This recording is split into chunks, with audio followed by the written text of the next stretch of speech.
soomaalina waxa lagu bartay ruux mar haday arkaan ma soo celinayaan marka bal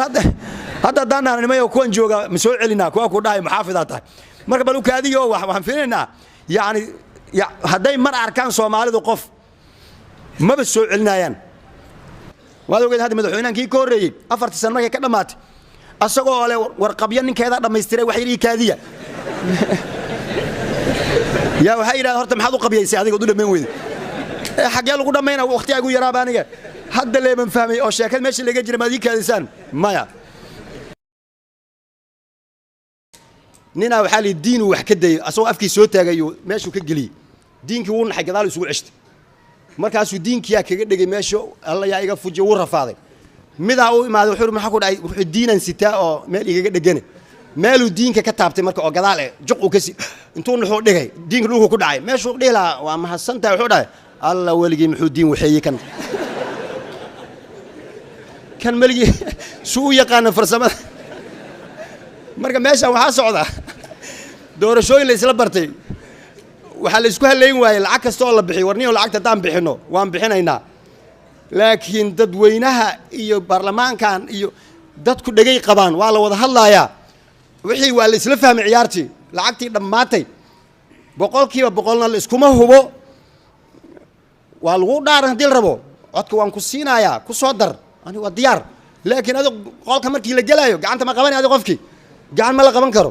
natiijo aan la sii aqoonin waxay ku dhamaanayso ciyaartaas lama geli karo ciyaartaas muqaamaradaas waxa limaya ninkii juxa ah yaa laanta uu ku fadhiyo ayaa meesha geedka uga dhagan tahay ayuu goynay markaas nin Soomaali wuxuu war meeshan way kula dhici doontaa geedka meesha aad ka goynayso ha ka goynin wuxuu risay waan ka fogahay aniga halkaas aan ka goynaa xaqan ka saarnaay war waa meesha geedka ka dhagan tahay geedka dad laanta meesha ka goyso way kula dhacaysaa joog markaas wuu gooyay laanti dhulku ku dhacay ninkii wuxuu la yaabay run badnidiis wuxuu adiga waa khatar baaba tahay laantan inay la dhici doonto waa ninkii sii sheegaa tahay goormaan dhiman doonaa markaas wuxuu waxa dhiman doontaa markuu dameerkaagu qayliyo markaas aad dhimanaysaa dameer oo rarkii laga furay soo ma qaylinayo markuu rarkiisa uga furayba dameerkii qaylu la baday uu gagadoomay dhulku isku rafiyay juxa wuxuu khalaas calaamadii waata ninka daay laanta ila gooyay oo la kula go'ay calaamadii dhimashadeedu ku sheegayna waan u jeedaa dameerku uu qaylinaya meel intuu isku duuduubay ayaa wuxuu niyeystay inuu dhintay qof safar soo maray wuxuu niyo magaaladan rabaa xagee loo maraa wuxuu hadda aan waan dhintay markaan noolay xagee la mari jiray marka si ayna saasoo kale u noqonin oo sanad walba daadada soo rogmaday aanan uga haynin laanta meesha laga goynaayo waa loo jeedaa yaan laga goynin meeshu ka soo fatahayna yaani lacag kasto ay u baahato Soomaalidu baa ka badan hadii si kasto loo qorsheeyo intaas ku baxaysa oo in yar la isku dardaro Soomaalidu baa ka badan waana la hagaajin karaa marka balantaasna waa kula soo dardaaranay waan insha Allah taala qorsheedana waa la imaan doonaa Ilaahay subhanahu wa ta'ala ummadan dhibaatadaas ka qaado waxa la qori aad jabisay qajaftiisa laga manax waxay noo soo saareen sheekal yiraahdo xildhibaanow marka wax doorasho la gaaro wax la dooranayo hadii lacag ay ku keenaan kuwa murashaxiinta in la doorto raba lacag ay ku keenaan kulligood waad ka qaadanee adiga iska dhigin nin wadaad oo Ilaahay ka cabsanayo oo aan hal nin aan ballan ka qaaday mid kale aan lama hadlaay dabalata adiga saas ma oo maxaa la sameeyaa lacag waa qaadasho codkuna waa qarsoodi ma saasa ha qaacida la inoo sameeyay muttafaqun calayhi su'aal isku raacay maxaa isku lacag waa qaadasho codkuna waa qarsoodi waaya markaas madaxweynayaashii oo dawladda dhexe ayaa waxa lagu bartay oo darsi fiican laga qaatay mid kasta inta hadda bariga hore moogtahay isaan ma inahayn sheekadu ma kulan jirin kulay kan dambe markuu imaaday oo madaxweynaha aad ugu tartamay madaxweynayaashii hore iyo kuwa hadda joogay oo kulli xildhibaano badana lacag ka qaaday codka markii la gaarayna tiradii uu isku darsaday ee liiska ugu jirtay ma ayna soo bixin niman yahoosay wax u jiraan yaani waa tira badan waa ii qornayd oo lacag iga qaadatay codka markii la gaarayna tiradii iimayna soo bixine baashu xagee biyadeys kala yiraahdaa biyadeysku xaguu ka yahay ilaa madaxweynayaashii hore qaar kamid markii doorashada ay soo baxday mahad celin al raba moogta markii codka laga helay markaas uu waxaan u mahad celinayaa madaxweynaha la doortay waan u mahad celinayaa intaas waa laakiin xildhibaanada uma mahad celinayo waxaan ugu mahad celinayna way is ogyihiin macna bees ay ka dhameeyeen waay dhalinyaro waxa joogta galmudug yaasha ila soo hadleen markaas madaxweyne sheekh kalimooyinka jumcada aad jeediso oo Soomaaliya arrimaheeda waaqicad kaga hadasho galmudug maxaa uga hadli weyse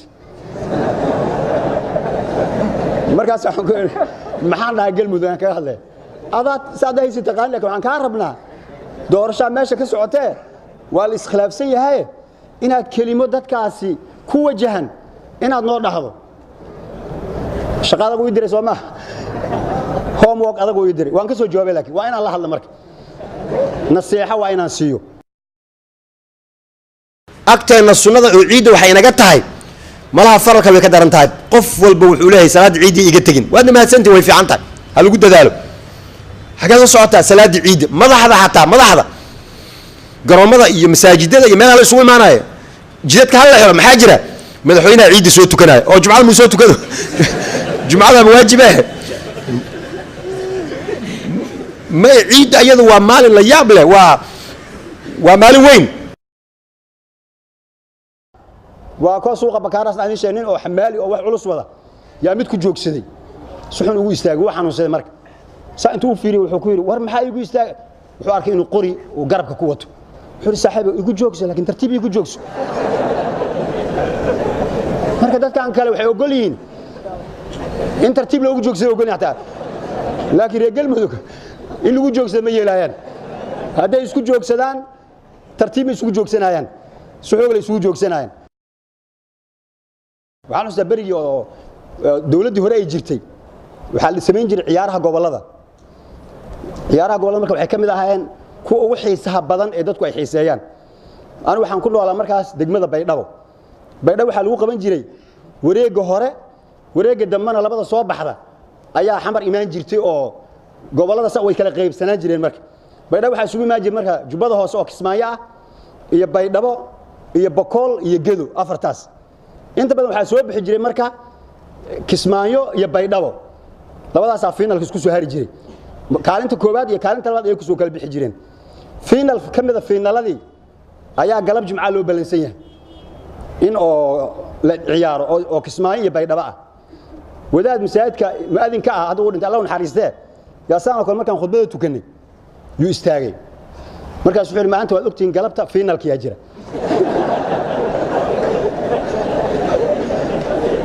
waxa ciyaaraya gobolka Baay iyo Jubbada Hoose waxa la rabaa marka gobolkeena oo Baay faataxada horta marba guuleystay firi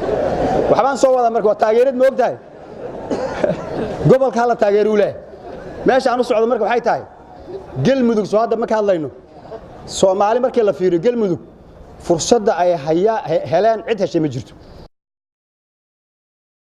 reebaadiya waxa la yiraahdaa markii oo roob uu da'ayo roobku meesha ay reebaadiyu degan yihiin waa meel bannaan ah buuraha iyo kayntana waa geedo iyo buuraha ku yaala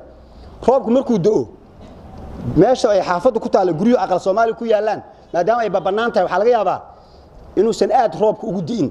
oo subaxdii markuu waaga bariyo ay kaynta aadaan buuraha iyo markay xoolaha kaxeeyaan xalay roobkii da'ay meesha ay deganayeen uu ku yar yahay